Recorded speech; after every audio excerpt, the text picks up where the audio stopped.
다음에는 병렬 프로미스입니다.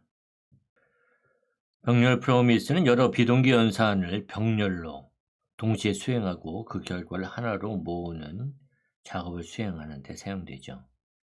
그래서 병렬 프로미스를 사용하기 위해서는 먼저 프로미스 객체 배열을 생성합니다. 그래서 여기에서는 필요한 프로미스는 2초 후에 완료된 상태로 10을 반환하는 프로미스 객체고요. P2는 1초 후에 완료된 상태로 20을 반환하는 프로미스 객체고요. P3는 3초 후에 30을 반환하는 프로미스 객체죠. 그래서 이렇게 프로미스 객체들을 각각 생성하고 그 다음에 이 프로미스들을 배열에다가 저장합니다. 그래서 프로미시즈 배열에 저장을 하는 거죠. 그 다음에는 promise all 메서드를 사용을 해서 배열의 요소로 저장된 각 프로미스 객체를 병렬로 수행하는 거죠. 그래서 여기에서 promise all 메서드에서 이 promises 배열에 있는 모든 프로미스 객체들을 병렬로 실행하고 이제 모든 프로미스 객체가 완료된 상태가 될 때 resolve 메소드의 인수로 반환된 값들이 배열의 요소로 저장된 새로운 프로미스 객체를 반환합니다. 그리고 새로운 프로미스 객체에 저장된 배열값은 then 메소드에 지정되어 있는 콜백 함수로 전달이 되는 거죠. 그래서 이 콜백 함수에서는 인수로 전달된 배열값들을 reduce 메소드를 사용을 해서 더한 다음에 그 합계를 반환하죠. 그래서 여기에 results는 resolve 메소드가 반환한 값들의 배열이 여기에 표시가 될 거고요. 합계는 이들 값들의 총 합계를 표시하게 됩니다. 이와 같은 비동기 연산의 병렬 실행을 그림으로 표현하면 이와 같죠. 성공한 경우에요. promise all 메소드가 실행될 때 P1, P2, P3 프로미스 객체가 동시에 실행됩니다. P1 객체는 2초 후에 완료된 상태가 돼서 10을 반환하고 P2 객체는 1초 후에 완료된 상태가 되어 20을 반환합니다. 그리고 P3 객체는 3초 후에 완료된 상태가 되고 30을 반환하는 시점, 즉 이 시점에 이들 세 개의 비동기 연산의 실행이 완료돼서 10, 20, 30 요소를 포함하는 배열이 저장된 새로운 프로미스 객체를 반환합니다. 그리고 then 메소드가 호출될 때 이 배열 값을 콜백 함수의 인수로 넘겨주게 됩니다. 한번 코드를 작성해 볼까요? 파일을 생성하죠. file promise.js 먼저 const p1 equal new promise 여기에 resolve reject 두 개의 파라미터가 있고요. 그래서 set timeout resolve 콜백 함수를 호출하죠. 10으로 그리고 2초 후에 반환하게 됩니다. 그리고 const p2 equal new promise 다시 resolve reject set timeout 그 다음에 resolve 그래서 이번에는 20을 완료된 상태로 반환해요. 언제? 1초 후에 그 다음에 const p3 equal new promise resolve reject 그 다음에 set timeout resolve 이번에는 30값을 반환하죠. 언제? 3초 후에 그 다음에 let promises 이 배열 요소를 저장을 하죠. bit3 그 다음에 promise all 메소드를 사용을 해서 이 promises를 병렬로 실행합니다. 그리고 완료된 상태로 반환됐을 때 results에는 const total equal results reduce. 그래서 S와 R 주고 S 플러스 R에서 더한 값을 반환하는 거죠. 계속 누적해서. 그래서 토탈 값을 구하고, 그 다음에 콘솔 로그, 그 다음에 백틱을 입력을 하죠. 결과 달러 results 해주고요. 그 다음에 콘솔 로그, 그 다음에 마찬가지로 백틱을 주고 합계 달러 토탈 이렇게 해주겠습니다. 그 다음에 터미널에서 node var promise.js. 그러면 전체적으로 보면은 3초 후에 이런 결과를 보여주는 거죠. 그래서 여기에서 2초 후에 10이 반환되고, 여기에서는 1초 후에 20이 반환되고, 또 3초 후에는 30이 반환되죠. 그래서 그 배열 요소들의 값을 합계를 산출하고 결과를 출력하는 거죠. 만약 이들 비동기 연산이 실행 중에 어느 하나라도 실패해서 거부됨 상태가 되면 promise all 메소드는 즉시 같은 에러를 갖는 새로운 promise 객체를 반환합니다. 예를 들어서 이번엔 P2가 실패했다고 가정하죠. 복사하고 이걸 주석 처리해 주고요. 이걸 실패한 것으로 하겠습니다. 그래서 reject 실패함 이라고 하는 메시지를 반환하는 걸로 하죠. 그 다음에 캐치 메소드를 추가해서 에라 콘솔 로그 에라, 그래서 에라가 발생했을 때 그 결과 값을 받도록 하죠. 다시 실행해 보면은 지금 1초 후에 즉시 실패함이 출력되는 것을 알 수 있습니다. 하지만 전체적으로 끝나는 것은 3초 후가 되죠. 이것을 그림으로 표현하면 여기에서 promise all 메소드가 실행이 될 때 P1, P2, P3 promise 객체가 동시에 실행이 되죠. 그리고 P1과 P3가 아직 작업 중일 때 P2 객체는 1초 후에 거부됨 상태가 됩니다. 이때 P1과 P3가 아직 작업 중이어도 1초 후에 거부됨 상태의 새로운 promise 객체가 반환되어 모든 비동기 연산이 실패하게 됩니다.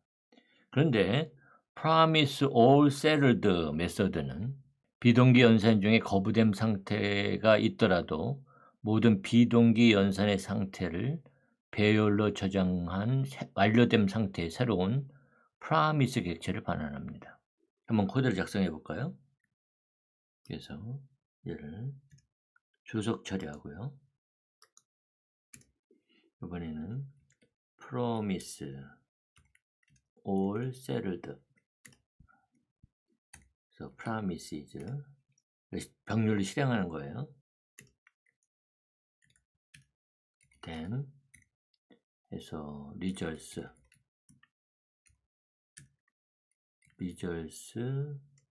for each 메서드를 사용해서 결과를 한번 다 출력을 해보죠. result console.log result 실행해보면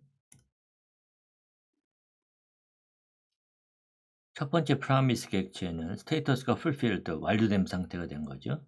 그리고 값은 value는 10이고 두 번째 promise 객체는 rejected 상태로 반환이 되고 있어요. 그래서 이유는 실패함 에러 메시지가 되는 거고요. 그리고 P3 promise 객체는 fulfilled 완료된 상태로 반환이 되고 값은 30이 되는 거죠.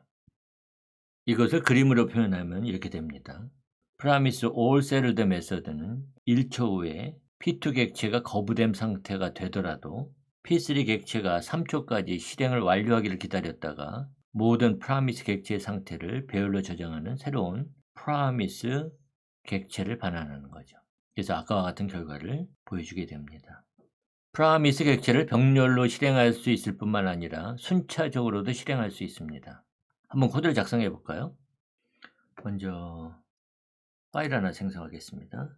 seq promise.js. 먼저 펑션 get users promise 객체를 반환해요. return new promise resolve reject set timeout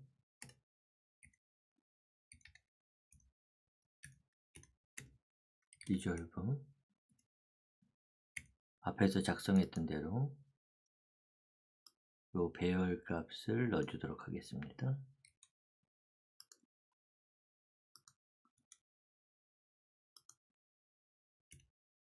그리고 2초 후에 넣어주도록 하죠.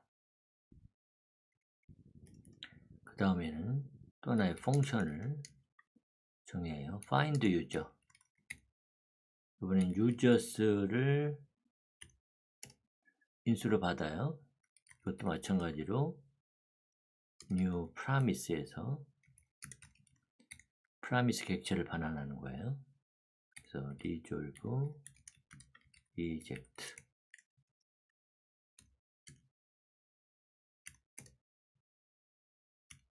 이거는 먼저 콘솔 로그에서 users를 먼저 출력을 해주고요. 그 다음에 다시 set timeout을 사용을 해서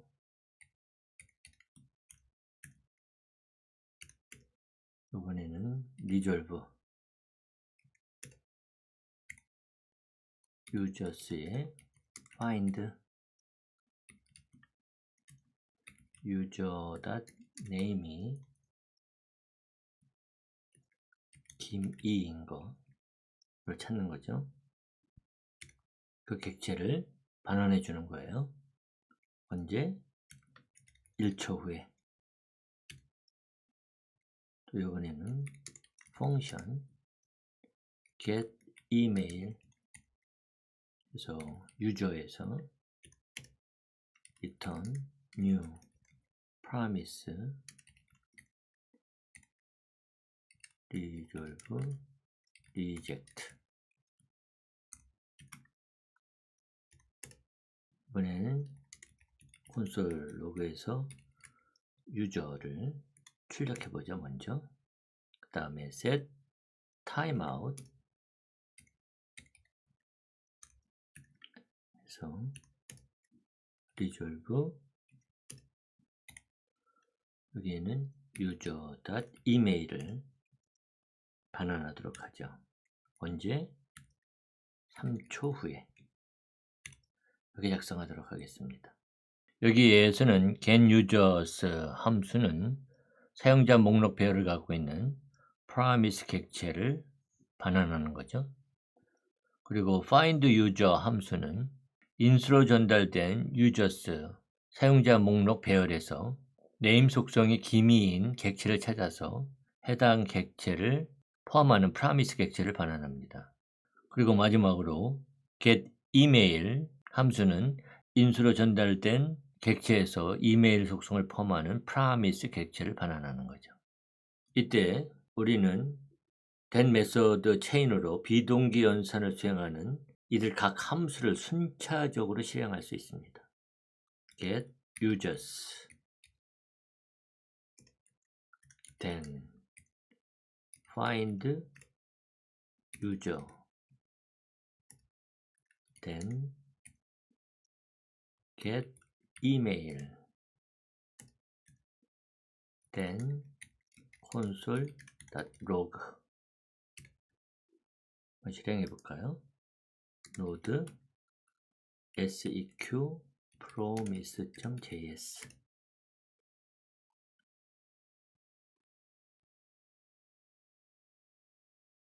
그러면 최종적으로 gimi@gmail.com이 출력이 되죠. 그건 여기서 출력이 되는 거예요. 이제 하나하나씩 좀 살펴보도록 하죠. 여기서 먼저 getUsers 함수가 호출되고 있죠. 그래서 이 getUsers 함수는 사용자 목록 배열을 갖고 있는 promise 객체를 반환합니다. 그러면 이때 find user 함수를 호출하는 거예요. 이때 사용자 목록 배열은 이 users 매개 변수로 넘어갑니다. 그래서 여기서 console log 해가지고 users를 출력하게 되면 이 결과를 얻게 됩니다.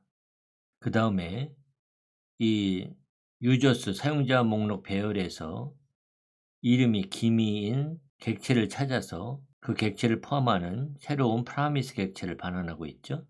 그래서 다음에 then에서 get 이메일을 호출할 때 이메일의 유저 매개 변수에는 이름이 김이인 객체가 넘어오는 거예요. 그래서 여기 콘솔 로그해서 유저를 출력해 보면 이름이 김이이고 이메일이 김이의 gmail.com인 객체가 출력이 되는 거죠. 그 다음에 여기에서 그 객체의 이메일 속성을 포함하는 새로운 promise 객체가 반환돼요. 그러면 그 다음에 then에서는 사용자의 이메일을 콘솔 로그해서 화면에 출력하게 되는 거죠. 그래서 여기에서 김이의 gmail.com이 출력이 됩니다. 이건 순차적으로 수행이 돼요. 그래서 get users가 실행이 되는데 2초가 걸리고 find user 하는데 1초가 걸리고 또 get email이 실행이 되는데 3초가 걸리고 그래서 총 실행 시간은 6초가 되는 거죠. 6초. 그래서 다시 실행해 보면